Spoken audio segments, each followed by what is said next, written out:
Ako naiwas din, mamaya sabihin. Akala, ako nga, na-short nga ako. Wala tuloy kayo pamasay na ate. Akala ko walang bayad ang cottage. Kasi ang sinabi lang kasi ni madam, sinabi lang kasi ni madam yung entrance lang. Tapos nililibre ko si GM. Babasahin niya kayo din na sinabi. Ay, sa Sabado pa, Diyos ko next week pa. Oh, kasi na-short na ako sa budget.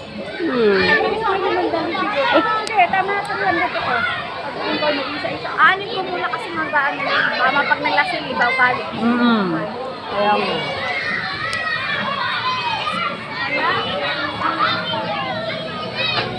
Nililibre ko si GM eh. Mas tatlo kami. O magkano. Buti nga, hindi sumama si Carlo. Kasi kasama yung libre.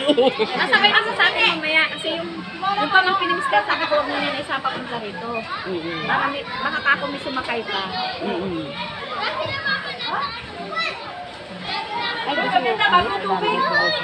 Uy, ang dami-dami natin. Kapapa to?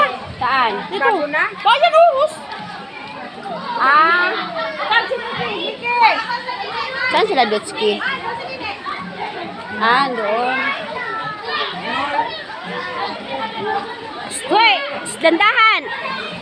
Dutski! Baka masaktan si kuya. Nak!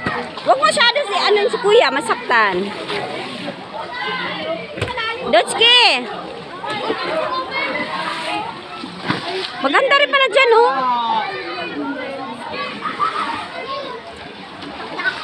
Ganda pa dyan, malalim din pala.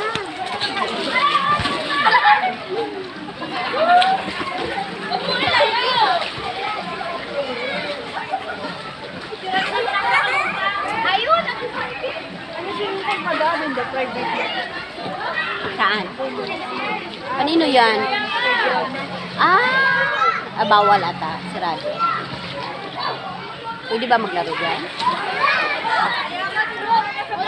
Pavilion pala. Wala sa kotse yan. Ate? Pavilion yung Kala ko yung may no diving.